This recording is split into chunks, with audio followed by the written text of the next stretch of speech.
Marcos 7, versículos 24 a 30. Levantándose de allí, se fue a la región de Tiro y de Sidón. Y entrando en una casa, no quiso que nadie lo supiese, pero no pudo esconderse. Porque una mujer cuya hija tenía un espíritu inmundo, luego que oyó de él, vino y se postró a sus pies. La mujer era griega y sirofenicia de nación, y le rogaba que echase fuera su hija al demonio. Pero Jesús le dijo: deja primero que se sacien los hijos, porque no está bien tomar el pan de los hijos y echarlo a los perrillos. Respondió ella y le dijo: sí, Señor, pero aún los perrillos debajo de la mesa comen de las migajas de los hijos. Entonces le dijo: por esta palabra, ve, el demonio ha salido de tu hija. Y cuando llegó ella a su casa, halló que el demonio había salido y a la hija acostada en la cama. Es la palabra inspirada de Dios que es para nosotros en ese día, en esta tarde. Vamos a pedir a Dios que nos enseñe de su palabra lo que necesitamos. Padre, gracias te damos por tu palabra perfecta, tu palabra que es inspirada, que es de tu boca. No estamos leyendo palabra humana y no queremos escuchar palabra humana. Te pedimos que en esta predicación tú nos hables a través de este pasaje, que tú nos ayudes a entender lo que quiere decirnos y que tú nos ayudes a ver también cómo se aplica a nuestras vidas diarias. Eso te pedimos en el nombre de Cristo. Amén. Mientras estudiamos el libro de Marcos, es muy importante fijarnos en las pistas que tenemos en cuanto a cómo se relacionan las diferentes historias. Es decir, no estamos estudiando historias desconectadas en la vida de Cristo, sino que Marcos tiene un propósito en cómo estructura su libro y las historias que nos cuenta. Aquí, por ejemplo, cuando empezamos leyendo el versículo 24, dice: levantándose de allí, se fue a la región de Tiro y de Sidón. Y a veces brincamos sobre frases así, ¿verdad? Porque pensamos, eso no tiene nada que ver con mi vida cristiana. Pero es una transición. Cristo salió de donde estaba para ir a otro lugar. Tenemos que preguntarnos por qué nos dice. ¿En dónde estaba Cristo? ¿De dónde salió y a dónde se fue? Pues Cristo estaba en Getsenaret con sus discípulos. Y recuerdan, la semana pasada apenas había confrontado a los fariseos con la hipocresía de su legalismo. Él había enseñado a la multitud y a sus discípulos la importancia del corazón en vez de un enfoque solamente en lo externo. Los fariseos estaban muy preocupados por la limpieza ceremonial, que era parte de sus tradiciones, pero habían perdido lo importante, que era su corazón ante Dios. Es muy importante recordar el contexto, porque esta siguiente historia en Marcos nos cuenta de lo que sucedió cuando Cristo y sus discípulos salieron de la tierra de Israel para ir a una región gentil, una región no judía. Dice aquí en versículo 24, Cristo se fue a la región de Tiro y de Sidón. ¿Dónde estaba? Fuera del país de Israel. Entonces la primera cosa que Cristo hizo después de confrontar a los fariseos y su enfoque en ser limpios ceremonialmente en vez de obedecer a Dios y amar a otros, la primera cosa que hizo era ir a un lugar en donde los judíos no iban, a un territorio gentil, una región en donde todos estaban inmundos porque eran gentiles, porque no conocían a Dios. Entonces Cristo estaba mostrando que a Él no le importó tanto la limpieza externa y tradicional. Lo que le importó era la necesidad de la gente y aún de los gentiles. Y por eso leemos esta historia, lo que Cristo hizo para esta mujer, sanando a su hija. Leemos de su fe y como ella entendió que Cristo le podía ayudar. Vemos cómo Cristo reaccionó al ver la fe de esta mujer, al ver su corazón enfocado en Él y no en lo que ella merecía.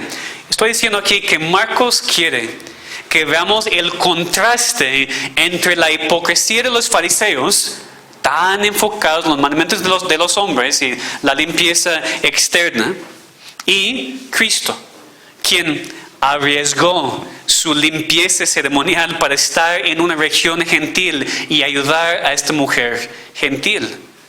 O también vemos un contraste entre los fariseos y esta mujer.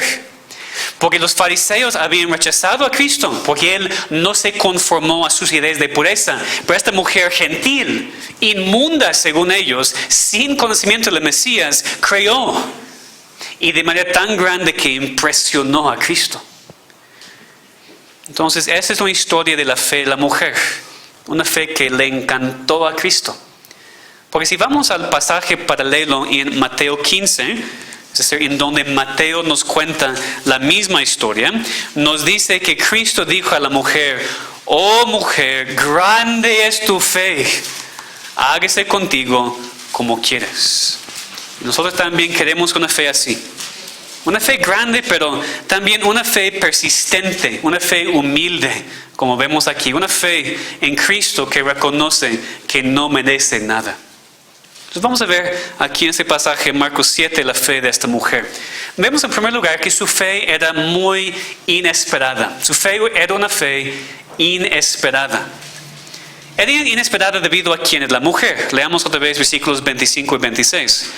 Porque una mujer cuya hija tenía un espíritu inmundo, luego que oyó de él, vino y se postró a sus pies. La mujer era griega y sirofenicia de nación, y le rogaba que echase fuera de su hija al demonio.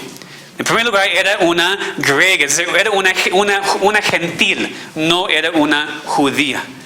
Y esto probablemente no nos impacta mucho porque nosotros somos todos gentiles, ¿no? Hemos sido salvos y no vemos, ok, entonces, ¿qué pasó? Pero tenemos que recordar que en ese tiempo el evangelio era ante todo para los judíos. Sí vemos a gentiles salvos en el Antiguo Testamento, pero muy pocos. La muerte, la resurrección de Cristo cambió todo. Y por eso vemos la expansión del evangelio en su plenitud a los gentiles en el libro de Hechos, en la iglesia primitiva. Pero como vamos a ver en un momento, en ese tiempo de esta historia, el enfoque todavía estaba en los judíos. Era muy inesperada la fe de esta mujer, porque no vivía en un lugar en donde el evangelio había sido predicado. No tenía las escrituras del Antiguo Testamento para enseñarle de un Mesías prometido. Por eso su fe era muy inesperada. Específicamente, Marcos nos dice que la mujer era sirofenicia de nación, que estaba en la región de Tiro y de Sidón. Y aquí vemos la importancia de leer también el Antiguo Testamento. Porque tú escuchas las palabras Tiro y Sidón, ¿en qué piensas? Pues deberías pensar en juicio. Los profetas hablan mucho en el Antiguo Testamento del juicio de Dios sobre Tiro y Sidón. Eran los enemigos de Dios. No solamente gentiles aparte, sino enemigos de Dios. Habían hecho cosas en contra de Israel. Entonces leemos aquí que Cristo estaba en esa región. La mujer vivía en esa región. Era gentil, parte de los enemigos de Dios, parte de esta región sobre la cual los profetas habían profetizado juicio de Dios. Entonces por eso su fe era muy inesperada. Pero era ella, no los judíos, quien creyó en Cristo. Fíjense en eso, los judíos, los fariseos, tenían todo el Antiguo Testamento en sus manos. Supuestamente lo estudiaban muchísimo, supuestamente estaban muy fijados en obedecer a Dios, pero ellos rechazaron al Mesías cuando vino.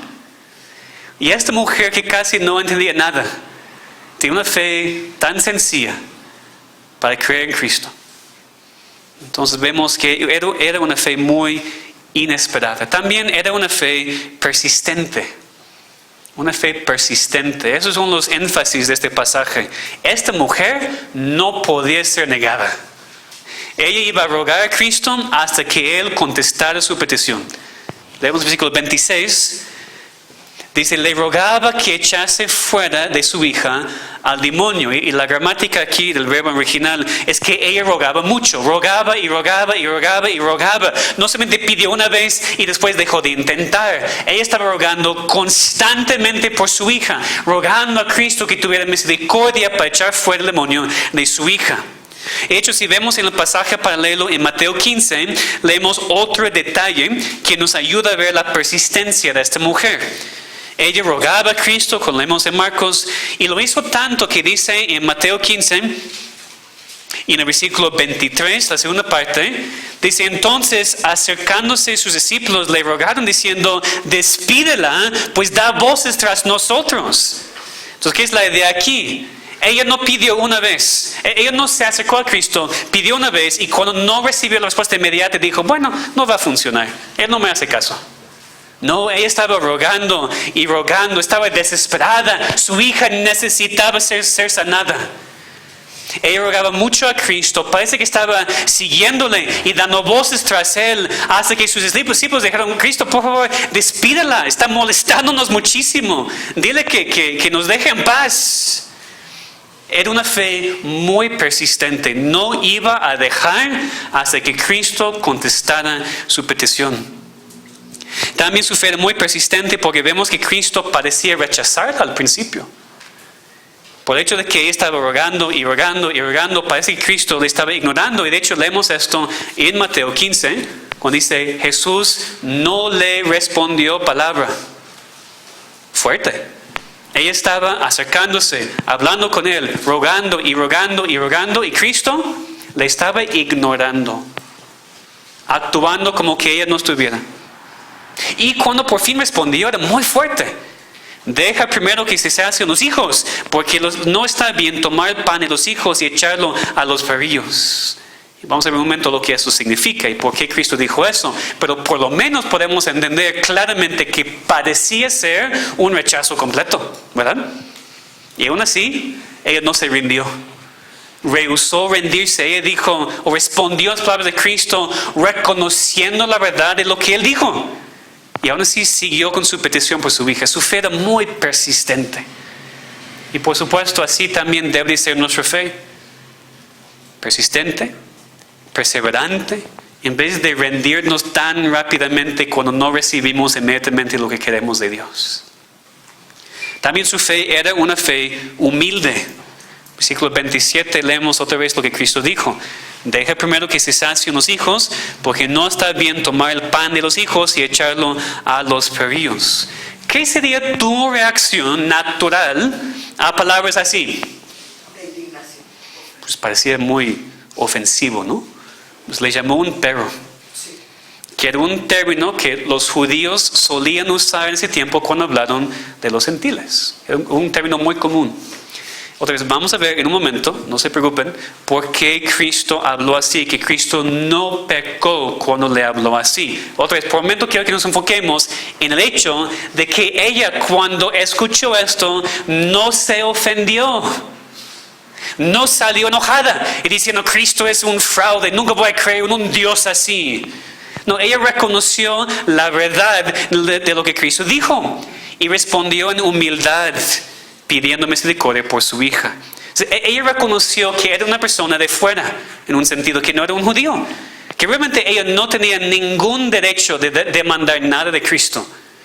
Ella entendió lo que Cristo estaba diciendo. Los hijos aquí, en las palabras de Cristo, eran los judíos y los perrillos, los gentiles. Ella entendió que en ese tiempo los judíos todavía tenían la prioridad. El tiempo todavía no había llegado en su plenitud para los gentiles. Reconoció que Israel en ese tiempo era el pueblo de Dios y que ella no tenía ningún derecho intrínseco para pedir ayuda de Jesús. Es posible que ella cobró ánimo cuando Cristo dijo, deja primero que se sacien los hijos. Cristo no dijo que el gentil nunca iba a recibir esta ayuda. Pero primero los judíos. Pero ella no se ofendió. Aceptó lo que Cristo dijo y en humildad siguió pidiendo por lo que necesitaba. Es decir, ella reconoció que no merecía nada, que no tenía ningún derecho en sí misma para demandar nada de Cristo, que es lo que vemos aquí en su humildad, la humildad de su fe. Reconoció que no mereció nada de Cristo. Y fíjense, esta no es una actitud muy común, ¿verdad? La gente, y más hoy en día, piensa que merece todo. La gente piensa, la gente piensa que Dios está bajo la obligación de darles todo lo que piden. Y no es así. Dios no está obligado a hacer nada. Naturalmente no merecemos nada de Él. Todo lo que recibimos de Dios es pura gracia. ¿Tú puedes imaginar la ofensa si Cristo hablara así con una mujer hoy en día? ¿Con una mujer feminista? ¿Puedes imaginar? Pero esta mujer no respondió diciendo, ¿cómo es usted que me compares con un animal? Sino que entendió y respondió diciendo, sí, pero aún los perrillos comen de las migajas de la mesa. Reconoció que no merecía nada. Reconoció que no estaba en la posición de negociar con Cristo o argumentar que merecía algo. Reconoció que en la ilustración de Cristo era un perrillo. Pero por su fe humilde dijo, sí, Señor. Pero aún los perrillos debajo de la mesa comen de las migajas de los hijos. Ella reconoció que la respuesta de Cristo iba a ser una respuesta de pura gracia y nada de lo que ella mereció. Y digo, casi no vemos esto hoy en día. Todos piensan que merecen algo de Dios. La idea de muchos hoy en día es que Dios está bajo la obligación de ayudarme. Que si yo digo que creo en Él, que Él debe sacarme de cualquier problema, darme dinero, salud, quitarme los problemas en la familia y en el trabajo. Pero Dios nunca promete eso. Y lo que es peor es que muchas personas que piden a Dios así no viven por Él, no le obedecen, no siguen sus mandamientos, no van a su iglesia y aún así piensan que merecen algo de Él. No. La gente hoy en día es muy ofendida por ser llamada pecador o rebelde en contra de Dios, muy ofendida por ser llamada enemigo de Dios en vez de hijo de Dios, pero así es. Dios no te debe nada, absolutamente nada. De hecho, cada persona debería ser mandada al infierno en el momento que nace. El hecho de que tú sigues viviendo es pura gracia. El hecho de que Dios te permite vivir más tiempo y conocerle es una prueba de su misericordia para contigo. Entonces, nunca deberías pedir a Dios que te dé lo que mereces. Deberías reconocer que no mereces nada y que necesitas misericordia y la gracia de Dios en la salvación. Ahora, tenemos que responder la pregunta, ¿por qué Cristo le habló así? Es la pregunta, ¿no?, que está en el aire. Parece muy fuerte lo que Cristo dijo. Parece ofensivo. Tenemos que tener mucho cuidado porque si Cristo pecara en contra de esta mujer en la manera en la cual habló con ella, entonces Él no es Dios y no hay salvación. O sea, es así de importante este pasaje, que tengamos muchísimo cuidado. Si Cristo pecara así, nosotros deberíamos ir y cerrar esta iglesia y nunca regresar. Si Cristo pecara una vez, entonces no es Dios y no hay salvación. Entonces, cuando interpretamos este pasaje, empezamos con la creencia que Cristo no pecó con esas palabras. Tan fuertes como parecen, no eran palabras pecaminosas. Entonces, Cristo no pecó con sus palabras. En primer lugar, vemos que la palabra que Cristo escogió era perrillos en vez de perros. Tal vez no vemos la diferencia, pero en el original la palabra sí es diferente. La palabra que vemos aquí, perrillos, fue usada no para hablar de los perros de la calle, que eran salvajes y peligrosos y sucios, sino los perros que estaban en la casa. Aún así, por favor entiendan que en ese tiempo no estaban tratando a ellos como mascotas, no tenían mascotas en ese tiempo.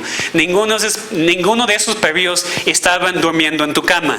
¿Okay? No. De todos modos eran sucios y animales, pero estaban dentro de la casa, no fuera de la casa. El punto es, no es tan fuerte tal vez como parece al principio. Pero de todos modos, Cristo usó esta palabra a propósito para probar la fe de esta mujer. Pero entendemos que Cristo no usó la palabra como otros judíos, como algo ofensivo, como tratando mal, como diciendo que eres inferior, como un perro de la calle. Eso no es la palabra que Cristo estaba usando. Pero Cristo habló así. El punto de todo eso es que Cristo estaba probando su fe. Cristo usó una palabra así tan fuerte, una ilustración tan difícil para probar la fe de la mujer. Ella respondió perfectamente. No fue desanimada. De hecho, tomó las palabras de Cristo mismo y las usó para seguir pidiendo. Sí, Señor, tienes toda la razón, soy un perrillo en comparación en tu ilustración, entiendo lo que quieres decir, pero aún así, esos perrillos comen las migajas que caen de la mesa. Y Cristo dijo, pues tan grande es tu fe, mujer. Por esta palabra, ve, tu hija es sanada. Entonces, ella entendió. Cristo hizo todo a propósito. Cristo usó esta ilustración a propósito para probar su fe, ayudarle a ella a fortalecer su fe, y después ella salió con la respuesta a su petición. Realmente tenemos que entender lo que hemos visto en Marcos hasta acá. En Marcos y en otros libros también hemos visto que los propios judíos vieron a Cristo como nada más un mago. Entonces, vamos a traer todo el pueblo a ti para que tú sanes a todos. ¿Vas a predicar el evangelio? No estamos interesados en esto, nada más sáname. Entonces, cuán refrescante hubiera sido para Cristo salir de eso, ir a una región gentil y ver a una mujer que no estaba interesada solamente en la parte física, sino entendió quién era Él, que mostró una fe tan grande, que no le trató como un mago que tenía que sanar, sino tenía una fe humilde, una fe persistente para recibir de Cristo lo que necesitaba. Entonces, bueno, vemos aquí que la prueba de Cristo es los judíos, pero Cristo no estaba cerrado a ayudar a otros. Cristo entendió que su ministerio era en ese tiempo para los judíos, pero no estaba tan interesado como los fariseos en la limpieza externa, sino tenía el corazón para ayudar a esta mujer en necesidad. Y vemos en versículos 29 a 30, como mencioné, que la fe de la mujer recibió su respuesta. Aquí Cristo dijo, por esta palabra, ve, el demonio ha salido de tu hija. En Mateo 15, Cristo dijo, oh mujer, grande es tu fe, hágase contigo como quieres. Cristo había probado su fe, había fortalecido su fe, ella después salió con la respuesta a su fe. Ese tipo de fe que queremos, ¿verdad? Ese tipo de fe. Una fe persistente, una fe humilde, una fe que reconoce que no merece nada, una fe que Cristo prueba para que sea fortalecida y para que sea más grande. ¿Cómo podemos tener una fe así? En primer lugar, recuerda que no mereces nada. Muchos se ofenden por esta historia, porque no es el Jesús en el cual creen. Ellos creen en un Jesús que responde a cada petición conforme a lo que la persona quiere. Creen en un Jesús que les da lo que quieren y no tiene derecho a decirles no. Pero tal Cristo no existe. Jesús es Dios, es soberano y sabe mejor que tú y yo. Por favor, todos aquí entiendan la blasfemia. Es la palabra que uso a propósito. La blasfemia de quejarse cuando Dios te dice no. ¿Quién es tú para pensar que sabes mejor que Dios? Si Él te dice no, entonces la respuesta es no. Y lo que necesitas es no. Y el peligro de creer en un Cristo que te da todo lo que pides es cuando pides algo y no lo recibes, te enojas con Dios, te pones duro, a veces te alejas y no hay más esperanza. Es así tan importante creer en un Jesús bíblico y no un Jesús que tú has inventado en tu cerebro. Y digo eso porque lo hemos visto mucho en nuestra iglesia, en todo este país. Todos dicen que creen en Dios, todos dicen que creen en Jesús, pero ¿cuál Jesús? Porque no es el Jesús de la Biblia. Es un Jesús imaginario. Es un Jesús que no tiene derecho a decirme no. Si pido algo, tiene que dármelo, y si no, me enojo y ya no voy a la iglesia. Cristo, Dios, tiene todo el derecho a decirte no. Y tu respuesta tiene que ser una de humildad y aceptación. Para el incrédulo específicamente, tiene que reconocer que no merece nada en la salvación. Pues el evangelio en sí mismo es escandaloso. El evangelio quita todo antes de darnos todo. Y pues muchas personas no pueden ir más allá de la primera ofensa, que la Biblia les llama pecadores. Ellos creen que son buenas personas, que pueden entrar al cielo por sus méritos, que merecen estar con Dios para siempre. Pero Dios solamente salva a pecadores. Dios no salva a justos. Dios solamente salva a aquellos que están desesperados, como esta mujer, que reconocen que no pueden hacer nada y que no merecen nada, como esta mujer. ¿Sí? Dios salva a personas como ella. Dios no salva a la persona que piensa que está bien ante Él. Entonces, hasta que tú sientas la desesperación, no vas a rogar a Cristo como esta mujer. No vas a rogar y rogar y rogar a Dios hasta que Él abra las puertas del cielo para ti. Tienes que sentir tu desesperación primero. Tienes que responder a la enseñanza de que es un vil pecador con la respuesta de, sí, sin duda. Pero Dios, te ruego por la migaja, te ruego por la salvación que necesito, aunque no la merezco. ¿Entienden? Dios amó al mundo tanto que mandó a su Hijo unigénito. Cristo vino para el mundo, no solamente para los judíos. El problema no es que Cristo no vino por ti. El problema es que tú, así como los fariseos, piensas que estás bien. Que al cumplir tus reglas y tus tradiciones, Dios te va a amar. Pero tienes que ser mucho más como esta mujer.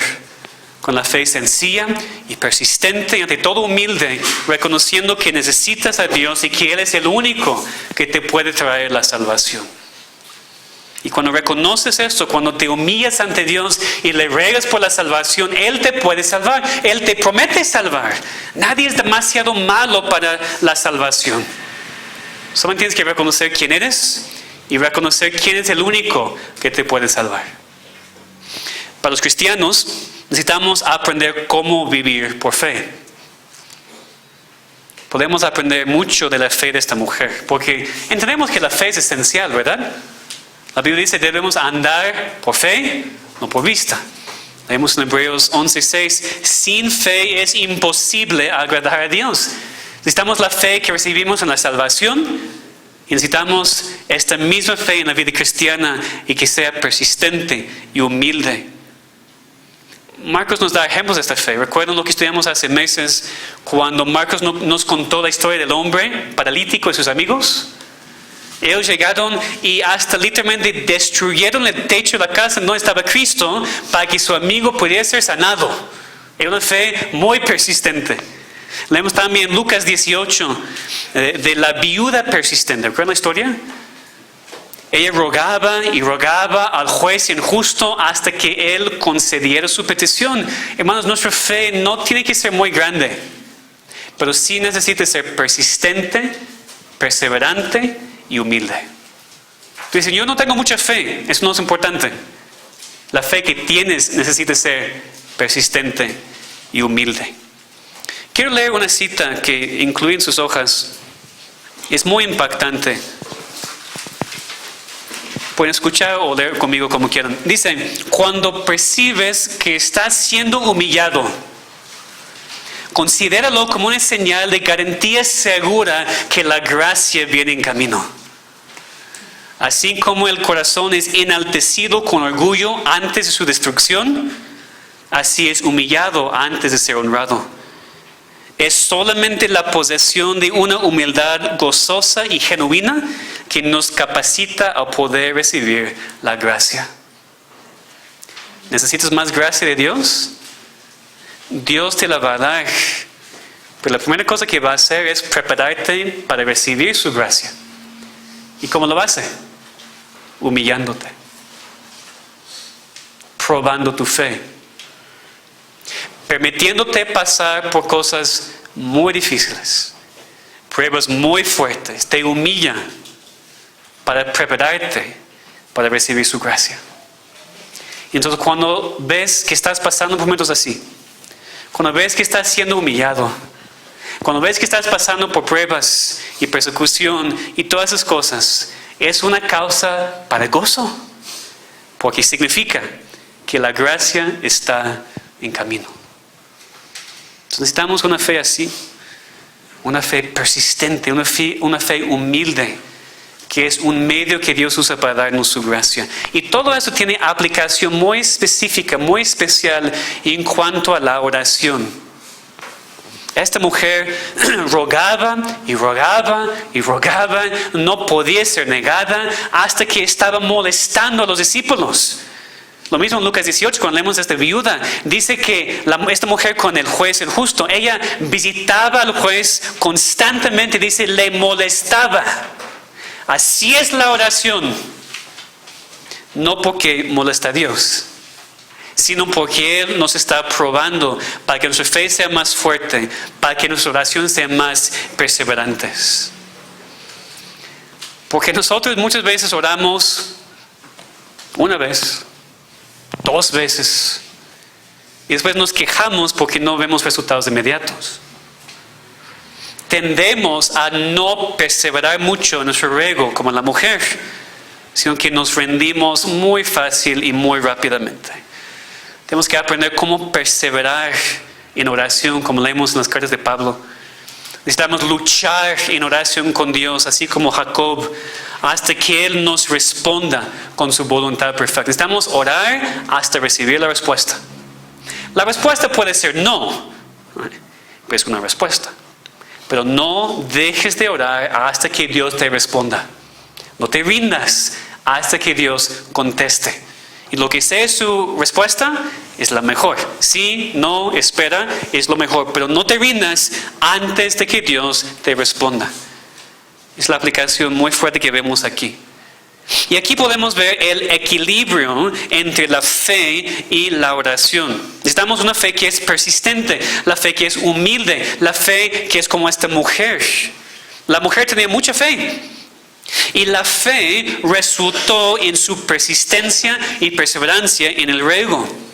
Y así es la oración también. La manera en la cual mostramos que tenemos fe en Dios es por medio de cuánto oramos. O sea, no hay ningún conflicto entre la fe y la oración.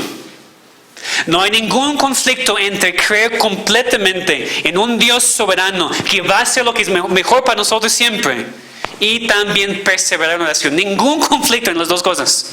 Las dos cosas van de la mano. Perseveramos en oración precisamente porque tenemos la fe que Dios va a hacer todo lo que es perfecto y conforme a su voluntad. La única razón por la cual oras es porque crees que Dios no siempre te va a dar lo que quieres, sino siempre te va a dar lo que necesitas. Entonces, a veces nos atacan, ¿no? En la iglesia reformada. Ustedes creen en un Dios completamente soberano. ¿Por qué oran? Oramos porque creemos en un Dios completamente soberano. Si no creéramos en un Dios completamente soberano, no habría ninguna razón para orar. ¿Para qué? Si Dios no lo puede hacer. Si todo depende de mí en vez de Él. Es al revés, hermanos. Solamente la persona que entiende y confía plenamente en un Dios completamente soberano. Solamente la persona con una fe persistente y humilde en un Dios así puede orar correctamente. Entonces no se confundan. No piensen que no hay razón para orar. No hay razón para venir a la iglesia a orar. Yo admito que es difícil orar. No estoy diciendo que es fácil. Satanás reconoce cuán poderoso es y por eso él y el mundo y la carne hacen todo lo posible para que no oremos. O para que cuando oramos y no recibimos inmediatamente, que dejemos de orar. Es así cuando oramos por nosotros mismos. No recibimos lo que queremos y dejamos de confiar en orar. A veces pasa cuando oramos por otras personas, no vemos cambios en ellos y por eso pensamos que Dios no me está escuchando. Es así cuando oramos por nuestra iglesia local también. Vemos resultados, pero son muy pequeños. Una familia viene, 2 familias salen. Un matrimonio es restaurado, dos matrimonios parecen ser destruidos. Algunos son animados, otros están en conflicto y pensamos, pues ¿para qué orar? ¿Para qué venir los miércoles? ¿Para qué continuar y perseverar y rogar a Dios? Precisamente por eso tenemos esta historia. Tenemos muchas historias de fe en la Biblia. No para que pensemos que nosotros mismos podemos esforzarnos mucho a hacer lo que es necesario, sino para que veamos la necesidad de una fe persistente, humilde, una fe que reconoce que no merece nada en sí mismo, que todo lo que recibe es por su unión con Cristo. Podemos y necesitamos orar y no desmayar, precisamente porque confiamos en el Dios que nos va a dar todo lo que necesitamos. Todos nosotros necesitamos una fe más persistente, más humilde en Cristo, que reconoce que no merece nada. Y con esta fe creciendo en ese tipo de fe, que roguemos a Dios, que perseveremos en oración, confiando que va a responder sus peticiones conforme a su voluntad perfecta. Vamos a orar.